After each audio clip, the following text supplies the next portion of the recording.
It was a muddy affair in Clarendon, it was penalty galores in Harbour View, and Tivoli Portmore were full of surprises. But we start one place and one place only, and that's at the Anthony Spalding Complex, where racing at Arnett was an entertaining affair. This is Match Week 3 Review Show. Yes people, welcome back to Jamaica Fan, and we are here to review Match Week 3. So we have 6 games to go through, so let's get on right away. And as promised, we're heading straight to the jungle, where Arnett was taking on New Boys Racing United. So straight away we can look at the lineups, and Arnett, of course, after playing so much midweek games in the CCC, had some rotation to their lineup.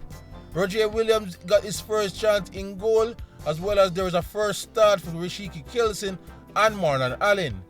While Racing United were basically mostly unchanged from the last game, but there's especially a lookout for Giovanni Cunningham, who got a start from the beginning. So Arnett started this game same how they did in their last home game in the league, with an unbelievable pace, and they just kept on going from minute 1. But credit to Racing, unlike their Portmore counterparts done by Holding, they did not run away from the pace and did very well to match the intensity that Arnett brought from the get-go. And while Arnett was relentless in their attacking play going forward, Racing should be given much credit. They stuck to their way of playing, and they simply was calmly trying to hold the ball in defense and play their way up the field. It was definitely a risky affair by Racing, as anytime Racing has the ball in their own box, and it was definitely pressing to try to win the ball up high up the pitch. And there were definitely some nervy times, but credit must be given to Racing as they were able to play through most of those press and countering up to the opposite side. But Arnett eventually did get the first real shot at target. For the corner, the ball eventually fell to Jaheim Thomas from way outside the box, and he did well to get a nice rasping volley towards goal, but that man Holmes again came up big and got the ball over the bar. But Arnett kept plugging, they tried to keep their intensity up, but it seemed that Racing was never bothered or panicked, and eventually they got the game swinging to their favour. And especially it led to the first goal when the ball was played onto the right hand side, and it should have been Watson all day long. For some reason he allowed Cunningham to bounce him off the ball, and Cunningham took his time to tiptoe into the box and then played a good ball across the 6 yard. And while Alton Lewis did a good job to get goal side, he unfortunately bowled the ball into his own goal and gave Racing a bit of a surprising first goal lead. 1-0, but it seemed that it shirked up the defense of Arnett, especially those wing backs, as everything was now coming on the right hand side for Racing, as Ronaldo Biggs was definitely the clear danger man, and he was full of confidence, as any chance he got, he went at wing. This play here especially got past wing, and while he was able to carry the ball all the way to the top of the box and cut and get a good shot at his right foot, Roger Williams did well to parry the ball out for safety. But it was signs of more to come, as again Biggs was again away. He was fearless and he went at them and eventually put his shot just wide. And it was definitely leaving a little bit too much space in the back, as they were eager to get that equalizer. But they had to wait till the second half for that to happen. Again, they started the second half with a blistering speed, and again they were coming at Racing with all they got. But Racing stuck to exactly how they did in the first half, took their time, and eventually were awarded a free kick just outside the top of the D. And after a couple run overs, Biggs took a rasping shot that swerved and dipped a bit, but just not enough to beat the keeper and get underneath the crossbar, and all they went into play. And from there, for the first time all game, Racing was definitely out of shape, and Arnett took advantage. The ball fell to Thomas in midfield, and he did a good switch of play to find Bye-Bye Arbine, who did a good enough shimmy to get past his defender, and at the angle, he took the shot, but thanks to a nice deflection, he was finally able to beat Holmes, and he was into the back of the net. And they finally got their equalizer, and what they probably think they deserve through the run of play. 1-1. From there, the likes of Cole, Cunningham and Biggs came out of the game, and it seemed that Anthony Patrick was doing all he can do to keep a hold of that 1-1 scoreline. Racing went more in a reserve shell and invited Arnett to come at them, and Arnett did all they could to try the best to unlock that defense. But it was to no avail really. They huff and puff, but they could not blow down that house, and even though they got a big chance with the last kick of the game, the ball fell nearly to 18-yard box to Warner Brown, who swiveled on the fall. This did enough to only clip the bar, and again it was out organized out for safety for Racing to endure but survive a 1-1 draw. Very entertaining game, honestly, and a very fast-paced one. I would just have to now look at the game in numbers. So here's the stats, people. Arnett had 8 total shots overall in the game compared to 3 from Racing. Arnett only managed 3 of those 8 on target, while Racing, as you can see probably mostly from Biggs, was unable to get any on target, but hey, they got the goal. 11 corners to Arnett, especially in that second half, they were going for the win, and 1 corner for Racing. 1 yellow card to Arnett and only 2 from Racing, and it was not at all a dirty game. So yeah, a very credible point by Racing, and they quickly become the darlings of the season, as again they are impressed on the big stage. While Arnett would probably feel a bit annoyed about that, they probably really feel they should have come away with more, and maybe there is still an issue with their finishing, and they probably would want Parker Blocks back as soon as possible. As for Racing, I have to officially apologize to these guys, because initially in the season preview, I said they were favorite for the drop, but if they continue playing like this, they will definitely be comfortable in safety. But anyway, again, it finishes Arnett Guns 1, Racing United 1. So that game was more of a David versus Goliath, so we should expect a more even contest when Waterhouse was also playing at the Anthony Spalding Complex against Cavalier on the same day. Waterhouse lineup saw that Bygrave again leads the line. Nicoy Christian will be the one that partners him in attack, and there was a return for Jaheim Brown at right back. While Cavalier again had some midweek action and will have some more later in the week, so a bit of a rotation squad was on play. Busy Atkinson was there for start from the beginning, and a lot will be on Fraser there in wing back. So Cavalier in their game against Portmore last time, trying something out a bit new, they look a bit different, but for this game, they were back to their usual selves. They had no problem having a resting back line and watch Waterhouse with the ball and to see what they would do. Waterhouse was basically probing on the ball, looking for openings, couldn't find none, and any chance Cavalier got the chance to steal the ball, they would go direct as soon as they can. So, the usual Cavalier. But yet it can be so effective sometimes. Direct pass was played out to Busy Atkinson on the left wing, and he composed himself and match up against a Roshane Amos, who he then twists inside out to get past him, get down the byline, swing the ball into the top of the 6, and the only black shirt in there he was able to find, as Cavalier was able to top it away to give Cavalier a 1-0 lead. That basically woke the crowd up, and the game was now coming alive. But somebody forgot to tell Waterhouse, because on the next major play, they definitely were sleeping. Roshane Amos was all acres of space and decided to give his keeper a touch of the ball, but it seemed that he did not realize Stein was in the area, and while Cameron Foster was out of his own box trying to get to the ball before Stein, he actually got all ankle and took down the Cavalier attacker. Of course, the referee blew the whistle, but it was all a matter of what color the card would be. After a brief consultation with his linesman, the color was red, and now Waterhouse' world was officially upside down. Foster was out and he had to lead the game, and now Wilson had to come into the game to replace Foster in goal. But you would think with that mistake happening, that Waterhouse would, get a chance to clear their mind and reset and calm themselves down. But yet there was still time for them to make this massive mistake before the first half ended. Wilson casually rolled the ball out to Amos, who seemed that his head was simply just not here, and his pocket was picked by Busy once more, who came in on his right foot and then rattled the back of the net with a good shot. 2-0, and effectively this was game over already. But they were clearly in a state of disarray, as Cavalier were now just easing their way to a 3 points early. Their first half eventually blew after that, and Cavalier was definitely sitting pretty. But a bit of credit to Waterhouse. Marcel Gale did make some smart changes, I believe, to try best to salvage something out of this game. He brought on Dallas to play ahead of Blair on the left-hand side to try and best to give him some width, and brought Sherman Booth in that midfield to try to give him some steal to try and win the ball back. And for the most part, while yes, you could say the Cavalier take the foot off the pedal a lot and basically just cruise through the second half, but Marcel Gale tactics did cause some trouble for Cavalier.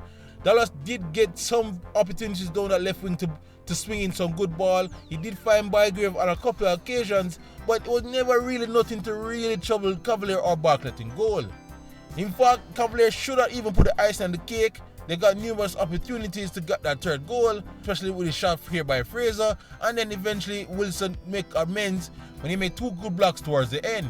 But all in all, the game was effectively over from that first half, and Cavalier cruised to a 2-0 victory. Alright, so let's look at the stats for this game. Waterhouse only had 2 shots in the entire game. Again, that first half killed them, while Cavalier had 11 shots in total. Waterhouse did manage 1 shot on target, while Cavalier had 5. 1 card to Waterhouse, 4 to Cavalier. 2 yellow cards in the game, all going to Firehouse, and of course a crucial red card to Cameron Foster. And yes, that was basically the game. I'm not sure how much you can really read into this as a Waterhouse fan. They simply just lost their head in a span of 20 minutes and effectively cost them the game. While Cavalier could not ask for anything better after a grueling week of football in the CCC, so again it finishes Waterhouse 0, Cavalier 2. So we move on from what was a 6-pointer at the top of the table to what is a 6-pointer at the bottom of the table, as high-flying Harbour View was welcoming Molynes United for the first time in a couple of years at the compound. The starting lineup sees Portmore confirmed as the clear number 1 in goal, and once again number 10 Chung will lead the line. While Molynes United have some big changes of their own, gone was the guy in his pluck out of that defence, as well as was no Jason Wright in the starting lineup, as veteran Livingston and Wilson lead the line for Molynes. So this was also another very interesting game. Harbour View started much more positive, as straight from kickoff they did try to build up and try to cause some trouble early on, but I felt Molynes eventually got into their passing and rhythm much quicker and was now starting to play the quote-unquote better football. And while they were able to find themselves in that half-view box, they were not getting off no clear shots on target. Harbour did well enough to throw them once they got in that box, but going in the opposite direction, their transition play was a bit too slow. So that's still the real issue with Harbour, as we see in the first 2 games. They have no real creative spark in at midfield, so they tried their best to create from the flanks, and it was not really coming off despite this shot off the bar front out wide. Chung though was definitely keeping the Molynes defenders honest. He was a willing runner and was always a pest to them. He would probably be hoping he was a little bit taller to get this ball like going flash across the 6-yard box, but he went out for safety. So again, that was basically the tone of the first half. Molynes played the better football, but could not get no clear-cut chances, while Harbour View did create better of the chances despite having less of the possession. But eventually they did cancel each other out to 0-0 at the half. Second half came and basically it mirrored what was going on in the first half. But the only difference is that the Harbour midfielders were much more brave on the ball and was now trying to find more of those defensive splitting passes to their forward runners. One of them eventually paid off as the ball was played into a channel and Chung was running into the box, but he collided with Gordon and down he went, and just to everybody's surprise, he got a penalty call in his favour. No, I brought this video up to many of you guys here on YouTube and Instagram, where I asked your guys' opinion if you believe this penalty was a right call. And honestly, after hearing so many people's opinions, but saying yes and no, and I look at it myself numerous times in slow motion, I honestly think the referee got this one wrong. It just seemed that Chung was already going down before he even made contact with Gordon. But of course, the referee does have the luxury of slowing down a replay, and the penalty was given. Chung himself brushed himself off, got up and kicked the ball into the back of net to give Harbour View a 1-0 lead. But credit to Molynes, they tried their best to come straight back down the other end, but again they were having the same issues that once they get into the box, they were just simply not getting the shots off. Jason Wright was eventually finally brought into the game at this point, but even he never knew that his goal would have come so quickly. From a corner in their own box, Molynes was able to repel Harbour View's attack, got the clearance off, and now saw the attack going the other way when they were able to finally break well and saw the ball reach all the way into the Harbour View box, where they were taken down when the penalty was given in their favour this time. Jason Wright is the one that of course decided to take it, and he was never missing this one, and it was no 1-1 in the compound. And while the game was drifting off to probably what would be a fair 1-1 draw, but out of nowhere, Harbour was given a stoppage time penalty. This one I think is less of a controversy. Yes, some people would say, what can the defender do when the ball was played to his arm that close? But he jumped with his arm a bit out in an unnatural position, so I ain't fighting the referee on this one. Now Chung, with all the pressure in the world, looked cool as a cucumber, and he was able to tuck it away to give Harbour View a 2-1 lead in the 98th minute. Alright, so let's look at the stats real quick.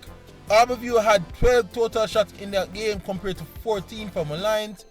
Harbour View, as I stated, did seem to have the more dangerous shots on target. They had 5 in fact compared to Molynes 1. 4 corners to Harbour View, 5 to Molynes. 3 yellow cards to Harbour View as they got real chippy in that second half, and 2 to Molynes. So yeah, people, it wasn't at all a pretty game, but Harbour View somehow keep grinding out good results as the game finishes Harbour View 2, Molynes United 1.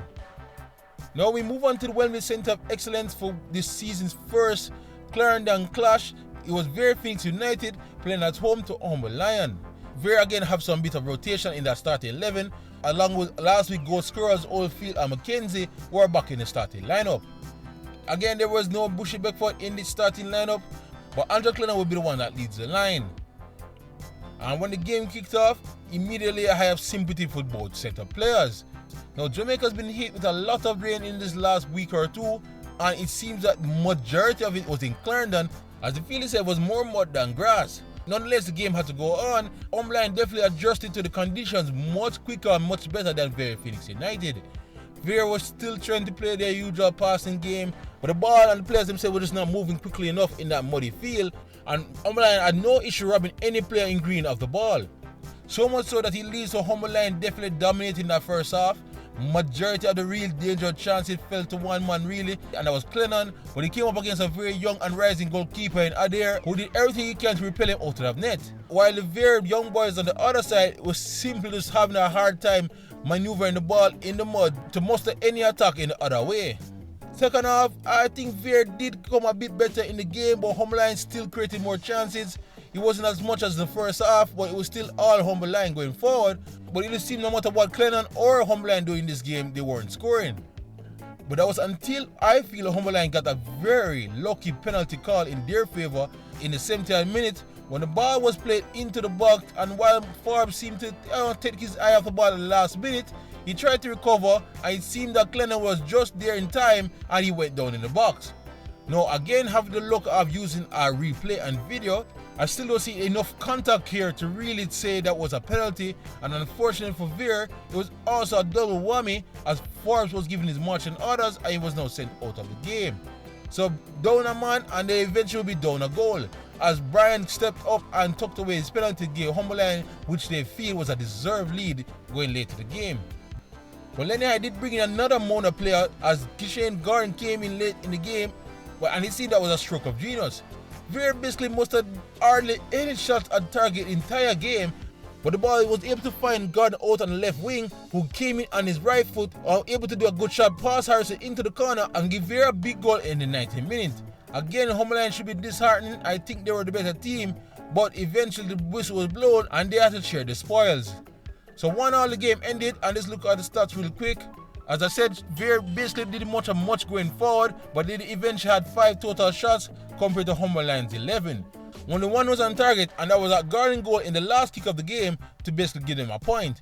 While Molynes had 5 on target, and Adair came up brave to block out most of those. 1 corner for Vere, 4 for Molynes, 3 yellow cards apiece for the Clarendon neighbours, but there was still the red card of Forbes that swing the game in Molynes' favour. So yeah, given all that happened in the game, I'm quite sure if you're Lenny Hyde and Craig Butler, it will probably be delighted with that point. So again, it finishes Vere Phoenix United 1, Molynes 1. We now move on to the Monday night games. Newcomers Chapelton Maroons start to the season was a bit overshadowed by fellow newcomers Racing, but they also had an impressive start after their victory over Harbour. We take on a team that actually lost to Harbour last week in Montego Bay United. In Chapelton's goal, Vere will come up against his old teammates, while Gawain Ashley will look to again lead the backline and keep out Montego Bay.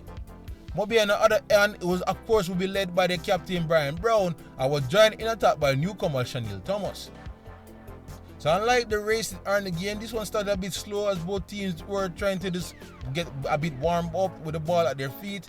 A lot of sideways backward passing by both teams as they were looking to get into rhythm much faster than their opponents. Eventually it seemed that Moby got warm a bit faster and they were now going at the attack. They have some good wayward shots, but nothing really testing into William Vere in that goal. And it was basically the same for Chapelton, who went on the other end and was trying to carve up a good decent chance, but wasn't really mustering anything. If you're a purist, you could say Moby edged that first half, but eventually they ended the half 0-0. Second half came and it was kind of much of the same. Moby, I think, was just shading it in terms of play and were more the aggressor, as they were now trying to carve open that Chapelton Maroons defense. But Gawain Aston had himself a great night. He did well to keep the likes of Brown and Thomas fairly quiet, but Rodolfo Zapata did have a trump card up his sleeve as he brought in DeAndre Brown, and that move caused Austin more trouble and headache down that left wing. But he didn't see that Moby was mustering any real clear-cut opportunities, and it seemed that the game was headed for a 0-0, but then out of nowhere Moby found the winner. DeAndre Brown once again came up on the left side, and this time he squared up Austin well enough that he was able to cut Ian's right foot in the box and got his shot off. And while you would think that William Vere got it cover, he able to bubble over his hand and into the goal. I feel it was a clear blunder by Vere here. He should have got his near post covered, but he couldn't take nothing away from Brown, who did well to go at Austin and got his shot off in the first place. Even though shoot he won't score, and Brown definitely got his goal and gave Moby a crucial lead late in the game. Too late in fact for Maroons to really muster anything back to try to get into the game, and Montego Bay heard the whistle and was happy to see that they won this game 1-0. Alright guys, let's look at the stats for this one as well. In periods of the game, Chapelton allowed Moby to have the possession, but they still managed to find 10 total shots in the game, while Montego Bay had 20 total shots in the game. 2 shots were on target for Chapelton, while Moby had 5 out of 20 on target, as they were forced to basically take a lot of them at weird angles and far from the box. 4 corners to Chapelton, 2 to Montego Bay United. 3 yellow cards to Chapelton, was also 3 yellow cards to Moby. So again, Moby did not look the smoothest as they would like, but they did enough to grind out another victory and now make them sit at 6 points. Now onto our final game of the night, and again we are back at Anthony Spalding Complex, as Portmore United was now playing against Tivoli Gardens. Coach Austin for Portmore made some changes. Gone was the 4-3-3 from last game, and instead that traditional 3-5-2 that saw Zimnis at right wing back and saw Junior Grizzle and Ted Bryan lead the line. While Tivoli of course stuck to the usual 3-4-3 diamond, and was no real major changes from their last game. Now the opening moments of this game basically set up the script for the entire match, as there was a lot of running from both sides, but everything was basically petering out to a physical affair on the pitch. There was more battles than football going on, as both teams' style was clashing, as there were no real great opportunities created from anywhere. You will more see great pop shots like this one from Grizel, whose rasping shot on the turn woke up Russell in goal. But the first half really came down to the Zimnis versus Fuller show. The youngsters went at each other the entire half, and at moments Fuller got the best of Zimnis, unlike when Zimnis got the best of Fuller.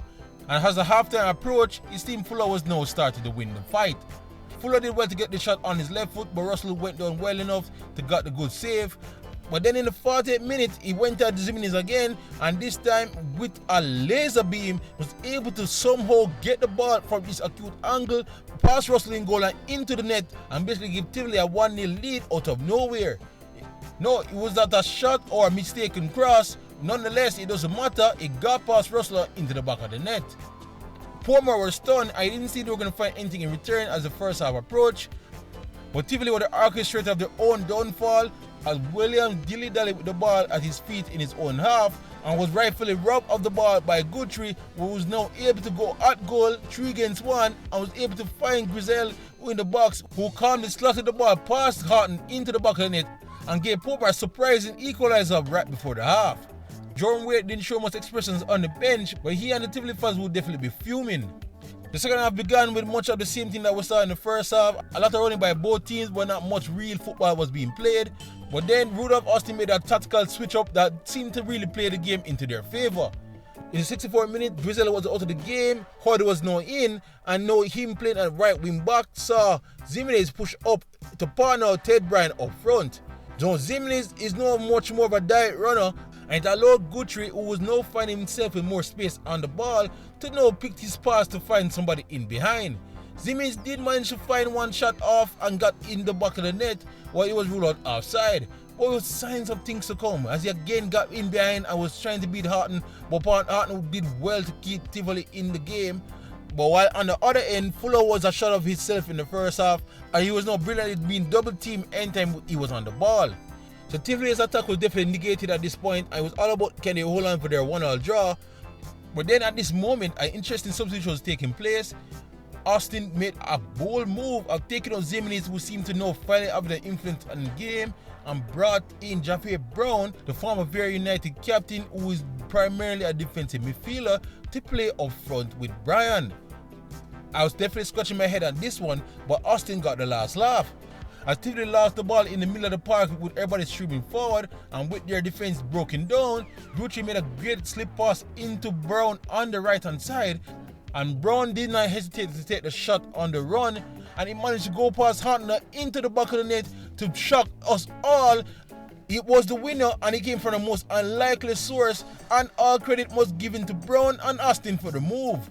Tivoli was blaming himself, but it was too late as the final whistle finally blew and Portmore got away with a massive win at the death. So alright, let's look at the stats for this one quickly. Portmore were the better team, honestly. They had 13 shots overall compared to 6 from Tivoli. 8 shots on target in the end from Portmore, as it was a much better second half as Gucci really took over, and 3 from Tivoli. 7 corners to Portmore, 2 to Tivoli. 4 yellow cards to Portmore, 1 from Tivoli. Now Portmore were dealt a raw card when they had to play the top 3 teams of last year in the first 3 games, and was probably world sick when they saw that Fuller shot somehow going in the back of the net. But they rallied in the second half, and honestly, you have to give credit to the coach and coaching staff here, as they did play much better, and the tactical switch that he made did propel them to get the victory that they needed to really get their season going. While Tivoli, on the other hand, were simply their own worst enemy. But all in all, important victory for Portmore, and it ends Portmore 2, Tivoli 1. So that's just leave us with the table right now. Cavalier sits pretty after 3 games with 7 points on top. Montego Bay is in second on goal difference with 6 points. Harbour View is in the top 3 with 6 points after their 3 games. Arnett were pegged back, so they're in 4th with 4. Racing are doing well with 4 points as well after their 3 games. Vere is next in 6th with 4 points as well. Mount Pleasant are 7th, but they only played 1 game with 3 points. Molynes with 3 straight draws are in mid-table. Chapelton Maroons have work to do, but they're fine with 3 points for now. Waterhouse are in 10th with 3 points from their 2 games. Portmore is finally on the board with their first win here, and they are now 11th with 3 points. Tivoli are only 1 point out of their first 2 games. And Molynes and Dumbo are in the basement, yet to get off the mark. So yeah guys, that is all from match week 3. Some very entertaining games, some good goals, and again that Arnett racing game was the pick of the bunch. So join us here on Jamaican Fun. Please like, subscribe and share as we look forward to match week 4 to do it all over again. Otherwise, for great JPL content, you're already at the right place. Jamaican Fun. YouTube, pick up yourself.